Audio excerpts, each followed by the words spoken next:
The very first performer that I'm going to bring to the stage comes all the way from Melbourne, Australia. All the way on a flight that was way too long. We bring to you the queer lady magician, Creatrix Tiara. I am the Creatrix Tiara, queer lady magician. Before we begin, I'd like to bring a tradition that we do before shows in Australia. Bringing in, I would like to acknowledge the traditional owners of the land that we are on, and acknowledge that we're performing on stolen land, and pay my respects to our elders, past, present, and emerging, and any indigenous or First Nation people in the state. Yeah. Woo! So yes, now all the way from Melbourne, Australia. Hopefully I can get back to Melbourne, Australia. All this coronavirus shenanigans. Queer Lady Magician was a project I did starting in 2018. You'll hear a story, but I'll give it to me later. But this is some excerpts in the show, but they've been revamped for the US audience, so the Americans will hear this first before anybody. So the first and the last. We'll see. Alright. So couldn't quite bring a zigzag box and two assistants. One of them was a white guy, because that's the only job for stage white guys is stage magic.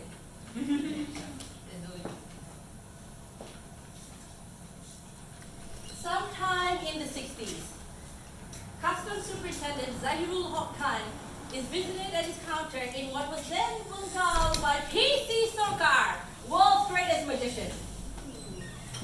Hey, Sorkar Sahib, he says, show me some magic, or I will not check off your papers. Oh, but sir, replies P.C. Sorkar, the greatest magician, my papers are already checked off. Hey. P.C. Sorkar made it his life mission to unearth the roots of stage magic from deep within the subcontinent, from ancient Sanskrit scriptures to esteemed universities teaching the art, deep within and out of those roots and show it to the world. P.C. Sorkar decided to call himself the world's greatest magician, which unnerved a lot of white Western magicians at the time. But these were all calling themselves names, exotic Oriental names like Jumping Zoo and Al-Quran, so who were they to complain with? No one was more unnerved by P.C. Sorkar, however, than the white Western colonialists of the British Raj. These guys would invite P.C. Sorkar to all their fantasy parties. And P.C. Sorkar would go up to them and say, hey, write whatever you want on this piece of paper, anything. And so they did. And then the paper turns into a promise to give P.C. Sorkar the role of Prime Minister. Nice. P.C. Sorkar escaped every cage, every shackle, every prison, every jail they could put him in. And in doing so, he inspired the people of the subcontinent to rise up and escape their own chaos. In the words of Qazi Nazrul Islam, another revolutionary Bengali artist, Karalo Luhukopat, Benefil Kore Lopat, these andos of prison, smash them and make them disappear.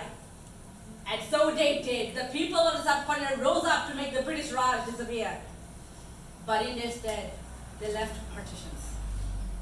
Bengal, home of Zahirul Haq Khan and P.C. Sorkar and Qazi Nazrul Islam, united by culture and language, was split into the Hindus to India, the Muslims to Pakistan. And Pakistan wanted all traces of Bengal gone. You will only speak Urdu, they said. You'll only follow our culture and not anything else, they said. You are not Bengal, you are East Pakistan, and we own you. The Bengalis weren't having it. These andos of your prison, smash them and make them disappear. And they did. The people of Bengal rose up to make Pakistan disappear, seizing institutions of power and organizing general strikes. The artists and the scholars and the social reformers were on the front lines, not just in Bengal, but around the world.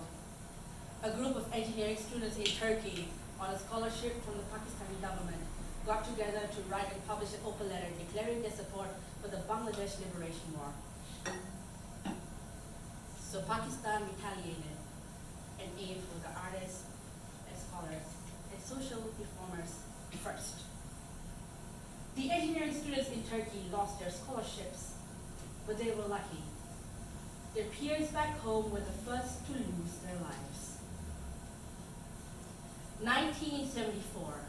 Bangladesh has won liberation, but at a cost.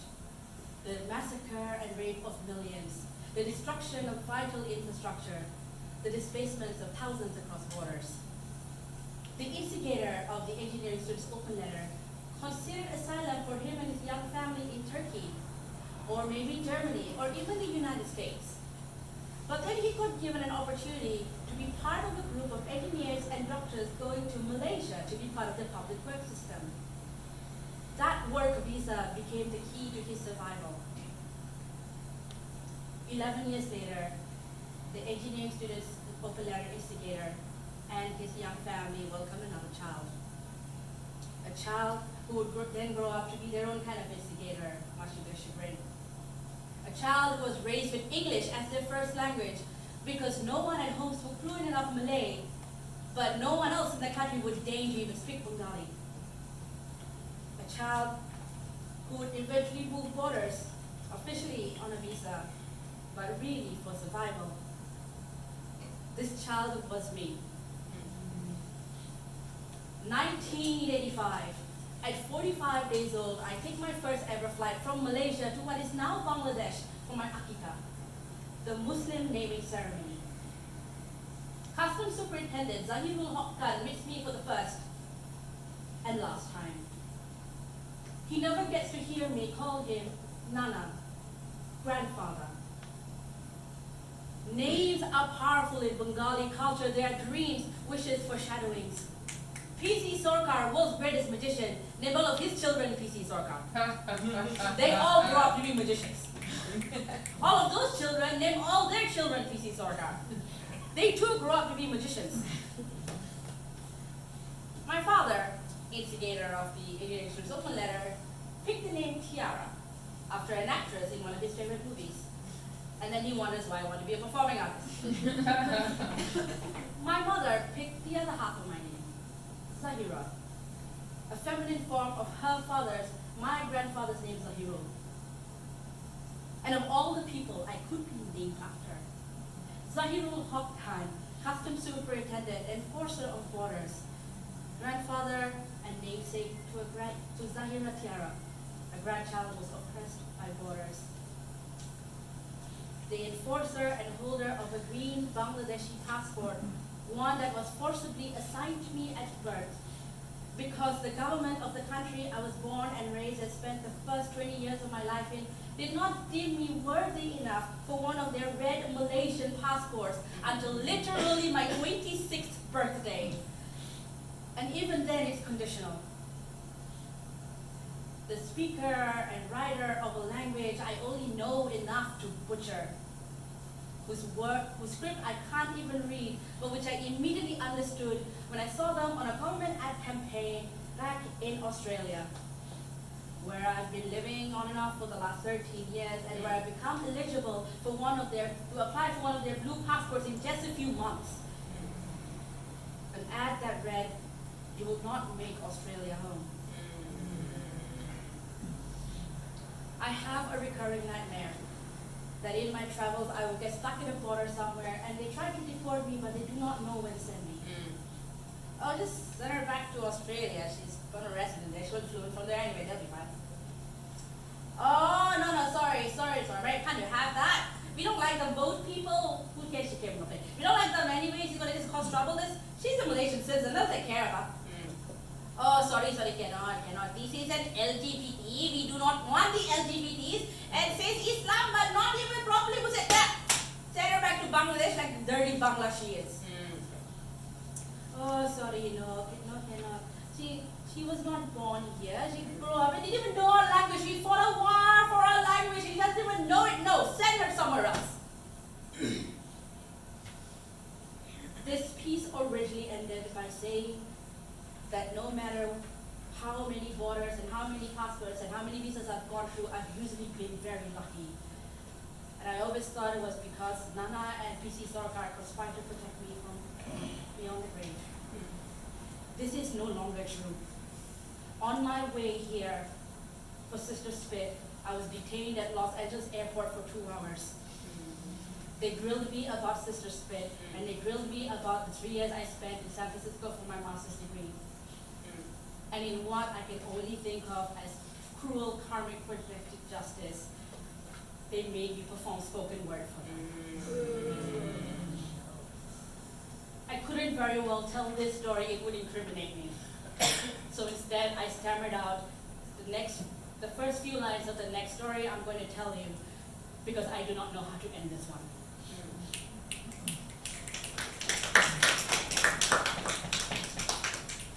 Stage magic was my first ever childhood love.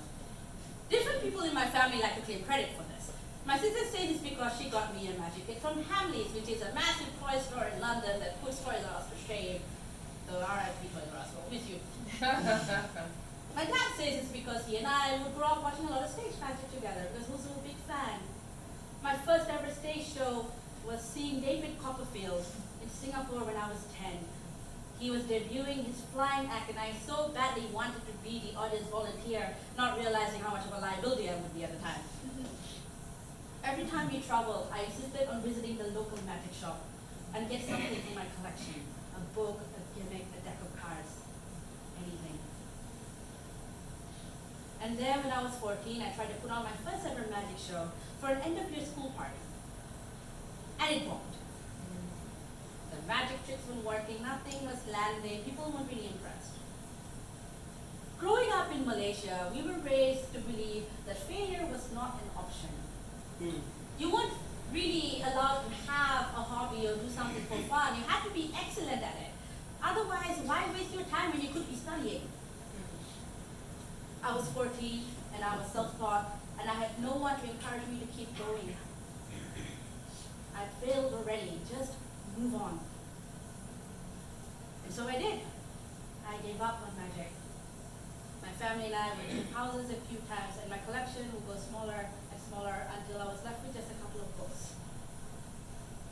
I brought those couple of books with me every time I moved to Australia and then the United States. And I would leave to them and I think someday I'll get to magic again. But it never stuck. Magic seemed like a pursuit of many lifetimes ago. I failed already, just move on. And then one night in Oakland, I locked myself out of my apartment and my housemates wouldn't be home for a while. My new girlfriend, my first ever, came to rescue me. And she brought along her friend Blake. I'd heard a lot about Blake, this adorable little queer trans lady who had a house up in the hills past Berkeley, which I was told was filled with an amazing art collection, and tea, and sci-fi books, and his room my girlfriend had called the magic room. Dungeon magic room. See, that's what I thought too. My girlfriend's second language is innuendo. I was pretty sure the magic room is in euphemism.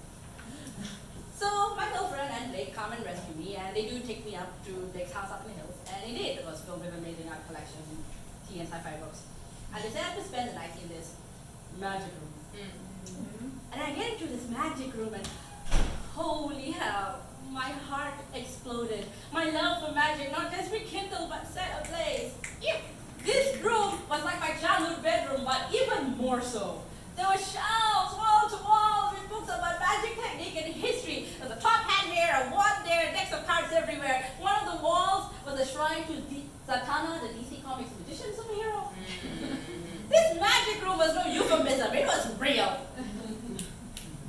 It turns out Blake is a professional children's magician. The Wizard of Oz astounds and amazes children of all ages with laughter and surprises. My girlfriend had no way of knowing about my history with magic. But she did have this uncanny ability to give me exactly what I wanted without me ever asking for it. Gifting me Halloween candy and only hinted at one thing. Fixing up this Sega Dreamcast that I, for some reason, kept bringing with me and giving me my favorite gifts from my teenage years. And apparently her close friend is a magician. Blake wasn't just a magician on stage, though. She was very much a magician in real life. She had the most enchanting stories about how many decades ago she attempted to transition in an age where you had to present super feminine to be taken seriously as a trans woman. About how she refused to be drafted for the Vietnam War because she was a Quaker, and Quakers are conscientious objectors. So instead, she signed up to be part of study exploring extreme diets. About how one day she too wants to do a magic show about her own life journey. She also had the most wicked sense of humor. This is my favorite joke of hers. I don't know if I do it as well as she does, but I'll try. A teacup is a pretty big cup, and a zebra, the biggest one of all. Blake could also make money appear, but not quite in the way you'd expect. She would give us like little cards or little gifts, and if you open them, money would appear. One time she got me a case of Bundaberg ginger beer, which is one of my favorite drinks. You could get it from any supermarket in Australia. It still cracks me up, and it's hipster famous here. So she gets me a case of Bundaberg ginger beer, and I'm just happy to get my favorite drink because I'm feeling a bit homesick. And I open up the box, and she had dropped $5 bills on each box. Woo! Hey, shout out to that friend. The biggest thing Blake conjured up for us was housing. See, she had rescued my girlfriend from homelessness and put her up in a very same magic room. And when my girlfriend and I decided to move in together, Blake co-signed our lease because no one was going to rent to two broke queers with no credit scores. And life with my girlfriend in our new home was like a fairy tale. Or really, it was more like a nursery rhyme. When it was good, it was very, very good. But when it was bad, it was horrid. My girlfriend would get angry at me over the smallest thing, whether this t-shirt was green or blue, me needing to focus on grad school. I was trying to order dinner online, only for the damn website crash. She gets angry at me and she takes it out on me, but in a rather unusual fashion. Like a magician's assistant, she disappears. I'd come home and she's gone. Her stuff is gone. All that's left is a note. I don't belong here. Wow. I'll check online to see if she's okay, and she's written this screed about how she wants to teach me a lesson, tracking every like to see who's on her side. And then she'd return, cold and distant. I can't sleep.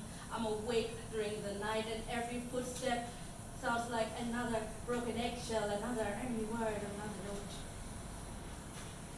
And then she's warm again, sweet again, give me what I wanted again. We'd go to couples counseling together, promise to be better again. Everything is better again.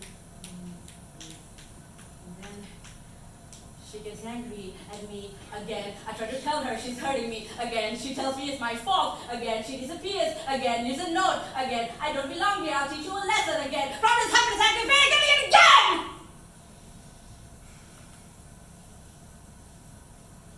Some nights I had to disappear.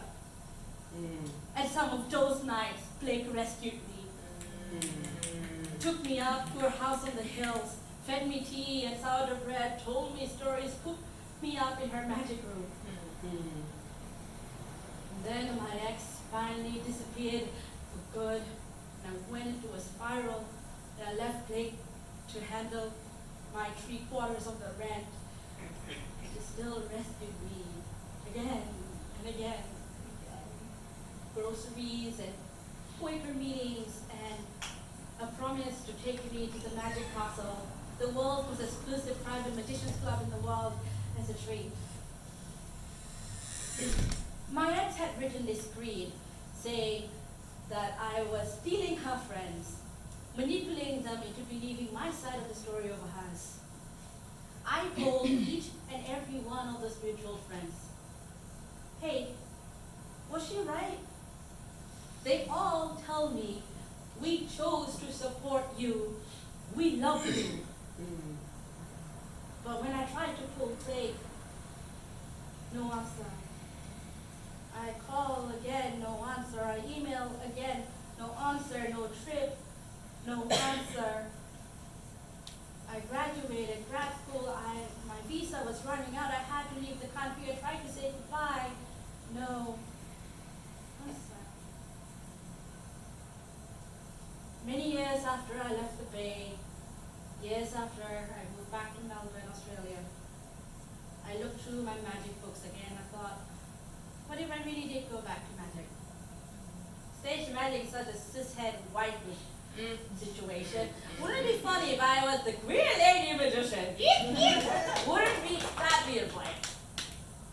And to my utter surprise, people really liked that idea. I had a team come together super quickly, and then we got a mentorship and some seed funding to put on a show at Melbourne Fringe. Queer lady magician was no longer a joke, it was real. And then I went into a spiral. I have not done stage magic since I was a kid. What if I fail? What if this whole thing fails? And what was I doing trying to do stage magic anyway? Stage magic is the art of manipulation, of deception, of messing with people's minds. I would rather be honest. I'd rather be vulnerable. I don't want to mess with anyone's mind. Mine is messed up enough. I don't want to be like her. Wait. Blake would know. She's a magician, but she's also one of the kindest, most genuine people I know. Blake would know how to do this. But it'd been many years since I last heard from Blake. Maybe Blake did see that I was trying to steal my ex's friends and decided to take her side. Maybe Blake saw through me and saw how manipulative I really was. Maybe that's why I thought I'd go through stage magic again. Maybe he was right. But I tried anyway. I wrote Blake an email. I hope you're okay. I'm doing magic again. I'm thinking of you. I miss you. Blake replied to me. She had been going through hell the last few years. No idea my ex had anything to do with it. She didn't mention her. But Blake was so happy to hear from me and thought I was doing magic again. And we struck up this correspondence. And even though it was just words on an email, I could still hear her voice. The voice that told me all those stories all so many years ago. My love for magic rekindled and set ablaze. Queer Lady Magician became a show about my life journey.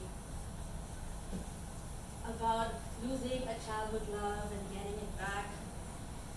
About emotional abuse and trauma and survival. About imposter syndrome and fear of failure and trying anyway. It was a show that took the higher tropes of cishet white and stage magic and manipulated them into something more queer, more feminist, more decolonial. Oh yeah. It was a show that was rooted deep within Bengal, seeded through magic books in Malaysia, watered with the love of a queer lady magician in the Bay Area, and sprouted and came to fruit in Australia, and now it's here.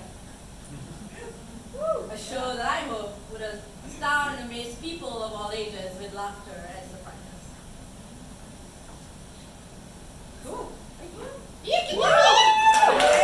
So, this is my signature act that I came up with really this shit. I'm going to do like a shortened version of it. Who knows the cups and balls? Oh yeah. And I don't just mean the ones on your body.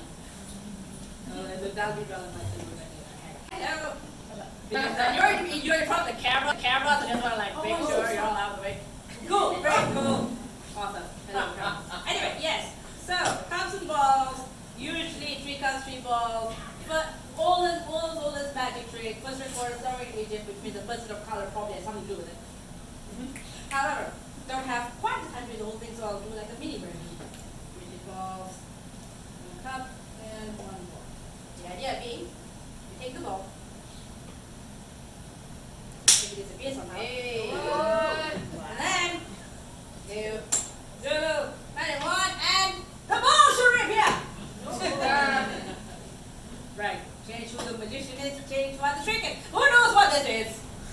Menstrual A cup. menstrual cup, also known as a diva cup, not also known as a keep cup, which apparently you guys don't have, but it's what we call a portable coffee cup. I made that comment my first time of really magician ever. But I realized living in Melbourne, everyone is so pretentious about their coffee. You can't even get drip coffee. It also has to be like all the Italian names at once. You could probably fit a shot of espresso. Anyway, usually I would get you all to hold this and feel it out, but I do. So instead, I would like to ask one of my fellow Sister Spit people to play Vanna White and Vanna Black. Yeah, man. Yay! All right. It's like you've done this before.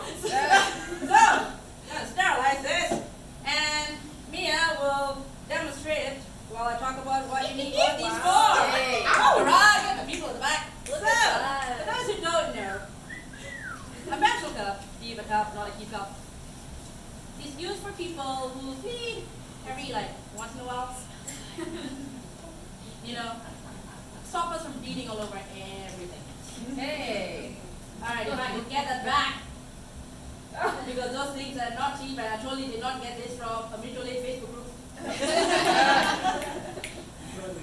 Although if you know any menstrual cup suppliers, then you could print a word for sponsorship. First things first, wash your cups. Maybe don't spray hand sanitizer because that's a gross pain. You know, for demonstration purposes. Then you take the cup, fold it in half like so. If it pops open, that's fine, it's practice. Fold it. Then you take your cup, as it were. Just breathe, it'll be fine. I never remember breathing this part, I'm for myself that too. And then you wait. A few hours, maybe a day if you're desperate. And then you find a bathroom, wash out the cup, reach in, breathe in, pull out the cup, and when you wash it out, you will find that you are no longer bleeding. I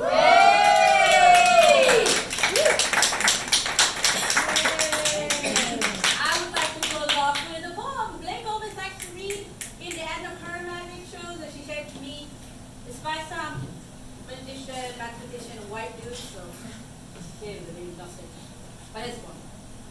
We deeply talk of nature's laws, but do things really have a natural cause? Black earth into yellow crocus is undiluted hocus pocus. I am being creative here. This is Sister Spit. Thank you for having me. I've got stickers. I'm technically not allowed to earn money on this, which is partly why I got ruled at immigration so hard. Although I don't want to use the spoken word. But yes, have a sticker, come talk to me. Yay!